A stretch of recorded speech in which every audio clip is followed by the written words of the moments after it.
Item number 4, 6, 9, 13, 14 and 15।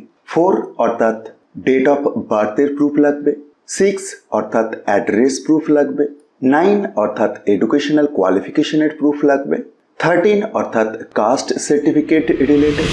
Grade C PA বা stenographer পোস্টে total 25টি শূন্য পদ রয়েছে। পে ম্যাট্রিক্স 9, 28,900 থেকে 74,500 উইথ মিনিমাম পে অ্যাট 32,500। এমনই একটি গুরুত্বপূর্ণ নিয়োগ বিজ্ঞপ্তি প্রকাশ করল কলকাতা হাইকোর্ট।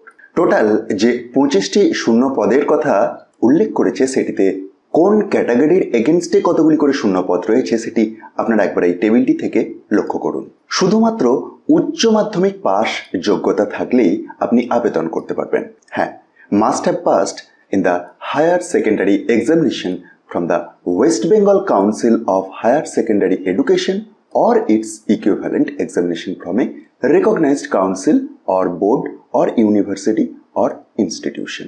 অর্থাৎ উচ্চ মাধ্যমিক পাস যোগ্যতা এটি তো লাগছেই, সাথে সাথে যেহেতু পিএ বা স্টেনোগ্রাফার পোস্টে নিয়োগ হচ্ছে তাই আপনার শর্ট হ্যান্ড স্পিডটি 120 ওয়ার্ড পার মিনিট হতে হবে এবং টাইপিং স্পিডটি 30 ওয়ার্ড পার মিনিট হতে হবে। অবশ্যই কম্পিউটারের উপর বেসিক নলেজ থাকতে হবে। তাহলে আপনি যদি এই ধরনের 3টি বেসিক কোয়ালিফিকেশন মিট করেন তাহলেই এই পোস্টটির জন্য আবেদন করতে পারবেন। তবে আপনার বয়সটি 32 বছরের মধ্যে থাকতে হবে। কিন্তু সরকারি নিয়ম অনুযায়ী বয়সসীমা ছাড় পাবেন রিজার্ভ ক্যাটাগরির ক্যান্ডিডেটরা।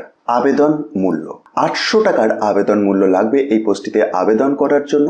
তবে পশ্চিমবঙ্গের SC ST ক্যান্ডিডেটদের ক্ষেত্রে 300 টাকার আবেদন মূল্য ধার্য করা হয়েছে। কিভাবে আবেদন করবেন আপনারা?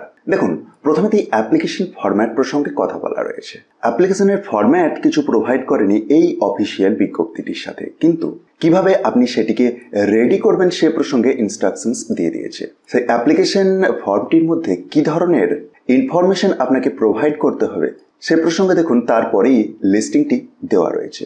আপনারা যারা যোগ্য প্রার্থী আছেন, যারা ভাবছেন যে আবেদন করবেন, অবশ্যই এগুলিকে মেনটেন করবেন। আর কি ধরনের সাপোর্টিভ ডকুমেন্টস আপনাকে দিতে হবে সে প্রসঙ্গে দেখুন, এই সেকশনটিতে উল্লেখ রয়েছে যে আইটেম নাম্বার 4, 6, 9, 13, 14 অ্যান্ড 15। 4 অর্থাৎ ডেট অফ বার্থের প্রুফ লাগবে, 6 অর্থাৎ অ্যাড্রেস প্রুফ লাগবে, 9 অর্থাৎ এডুকেশনাল কোয়ালিফিকেশনের প্রুফ লাগবে, 13 অর্থাৎ caste certificate related, number 14 exempted category related information provide করতে হবে বা সার্টিফিকেট সাবমিট করতে হবে, এবং 15 নম্বরতে রয়েছে আপনি যদি প্রেজেন্টলি কোথাও কাজ করছেন তাহলে এনওসিটি দিতে হবে। তো এতগুলি ডকুমেন্ট সহ অ্যাপ্লিকেশন ফরম্যাটটিকে রেডি করে মার্চের 15 তারিখের মধ্যে কলকাতা হাইকোর্টের নির্দিষ্ট ঠিকানায় পৌঁছে যেতে হবে। আচ্ছা, এখানে আরও একটি সেকশন রয়েছে যেখানেতে কি ধরনের সাপোর্টিং ডকুমেন্টস লাগবে বলে আবারও উল্লেখ আছে, যার মধ্যে আরও একটি গুরুত্বপূর্ণ ইনফরমেশন 2 নম্বর পয়েন্টটিতে রয়েছে যে একটি সেলফ অ্যাড্রেসড এনভেলপ লাগবে of size 25 centimetre into 11 centimetre, যার উপরেতে 45 টাকার একটি পোস্টাল স্ট্যাম্পও থাকতে হবে। আপনি আরও ডিটেলস চেক করতে পারেন, যেখানেতে মোড অফ সিলেকশনের কথা দেখতে পাবেন। ফেজ 1 এবং ফেজ 2 এই দুটি ফেজের মাধ্যমে সিলেকশনের প্রক্রিয়াটি কমপ্লিট হবে। ডিটেলস আপনি ভালোভাবে চেক করার জন্য অফিসিয়াল বিজ্ঞপ্তিটি একবার ডাউনলোড করে দেখুন।